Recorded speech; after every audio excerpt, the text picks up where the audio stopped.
Ladies and gentlemen, welcome to the vlookup-excel.com tutorial, and today I'm going to show you how you can create real useful macros. As you can see, just imagine you need to input a lot of data every time, and it's quite hard to put it in the data every time. So what can you do to make it more easier? Well, I'm going to show you how you can automatically transfer information, put it in here. We will use a macro for that. So let me show you this. Well, I'll show you first here the information. You see here some test data, and I'm going to put in row 10 automatically the data. So I'm going to give this here an ID number 5. The day will be today. Open, no, to click, quick, yes, so enter, and then category will be veggies, and this will be tomato, and the whole price will be $1. So what happens if I click here on save? You can see everything disappears, and it is all in here. This is wonderful. You can see that this is not the right format, so we can do this instantly easy by clicking right click, format cells, and selecting here the date and time. There you are. So this looks all fine. So how can you make something like this as well? When I started with this, I truly struggled how to make something like this, because this is such a useful tool and you will love it. It would save a lot of time, especially when you're going to do more advanced tricks. So let me show you right away. Well, the first thing what you need to do is you need to have this basic information, and I want you to have something like this. So to give it for demonstration, I will make 2 sheets as well, same like this. So the first thing, I'll just copy these things here, and I will paste this in here. Yes, and I will zoom in a bit so you can follow along very easily. So the first thing will be, of course, making this part here. This is very easy. We need 5 information things. Date ID, then we need the date, we need the category, we need the product name, and we need the wholesale price. Alright, so I will double click this so this is more visible. I can open this one a bit more and we'll make it more wider. Alright, so we have this. Then I'm going to give this a white layout so you cannot see anymore the grid lines. Next, I'm going to give under here a nice green banner color. Alright, so we're almost done. So the next part will be the connecting part. As you can see here, the database, we have the information here, which is just here. So we copy this information, then Control C. Then we go in here, and we're going to make here this banner part. So we select here, right click, special paste. Once you click special paste, you get all options here, and you will select transpose. Once you select transpose, you can select here also the values only. So transpose and values only, and correct, and then confirm. Now you see you get these things here in a horizontal way. That is far more easier than copying one by one.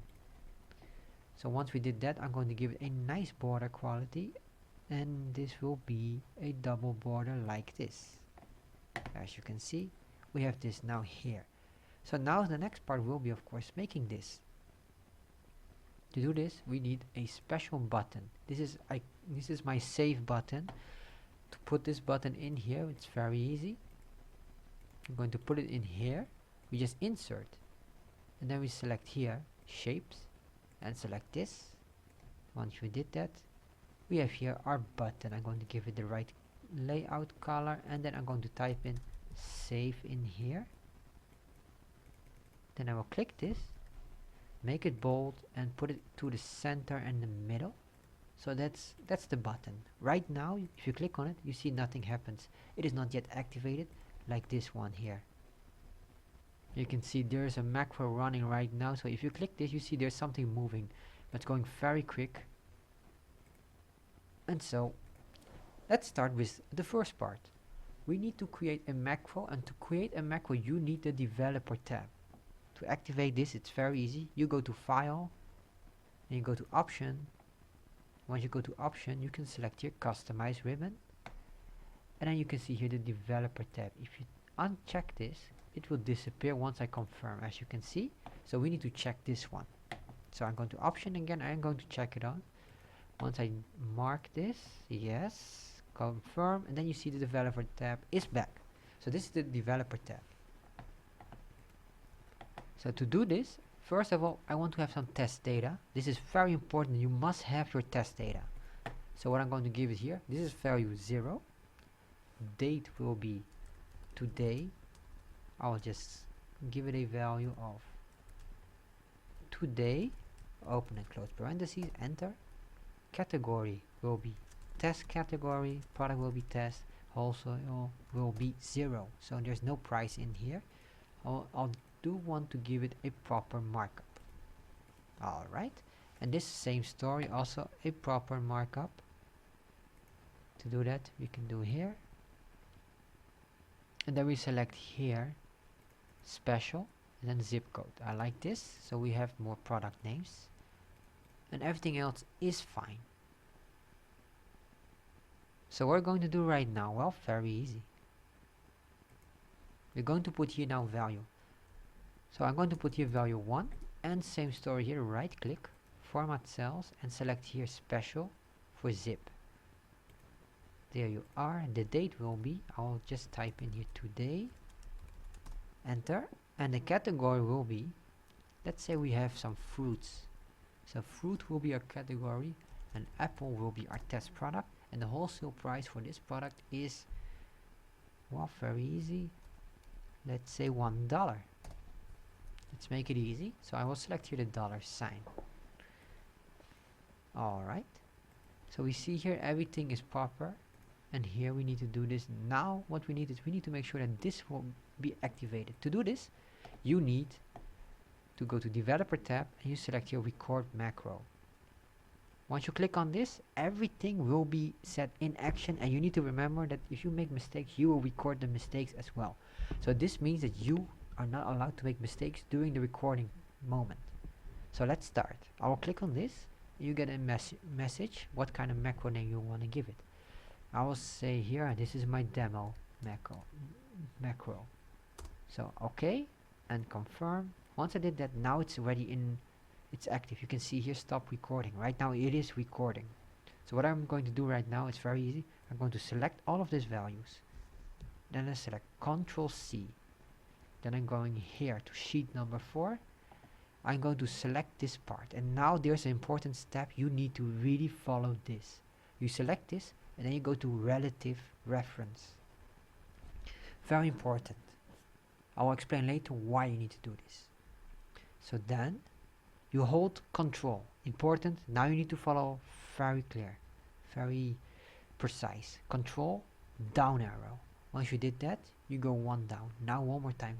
Hold again Control and press down arrow. Once you did that, I want you to press down arrow to go to this empty cell. Do not click. I repeat, do not click. So you go only down arrow. Yes. Once you did this, right click, paste special. You can click on this. Then you get this option. And then we're going to select transpose. And we can put in here the values. Oh, you can select even this one, is probably better. Values and number formats. And then confirm. Okay. So you get all the layout with it. Once you did that, you stop this. Not the macro, you stop the relative reference. You click on here. So you're on number 4 again. Once you did that, you go to sheet number 3. And you want to remove all of this data. Delete. And then you select again ID, and now you're done. Stop recording. So now you have recorded a macro. You can stop recording, and you have your macro ready. So to activate the macro, to put it in this button, it's very easy. Right click, and then assign macro. And now I have many different macros here. In this case, my macro was demo, and then OK to confirm. Once you did that, now it's working. You can click on it. You see something is happening. Of course, it will not work now because it's empty. There's a trick here, and that's why you have the reference. As you remember, here in the macro we had the relative references. Well, the difference between relative and absolute. Absolute is if you go down in the absolute version, the macro we record go down to A5, 5A. Yes, and what we did was we hold Control down arrow. Look what happens. We are going down to the last cell that has a value. Yes. If you do this in relative, it will mean that it can go down. If here's a cell value in here, then it will jump down to here. For example, if this is like 2, Control down, it will go down like this. But if you do it in absolute, so you leave this off, it will always go to the same cell and it will override it every time. That is not what you want, because you want to go every time one cell down. And that's the trick here. So what you do now is very easy. We can test it right away. Let's put some values in here. Let's give this ID number 3. The date will be equal, so that's today. Nope. Today. And then category will be, let's say, veggies, and this will be carrots. Wholesale price will be $2.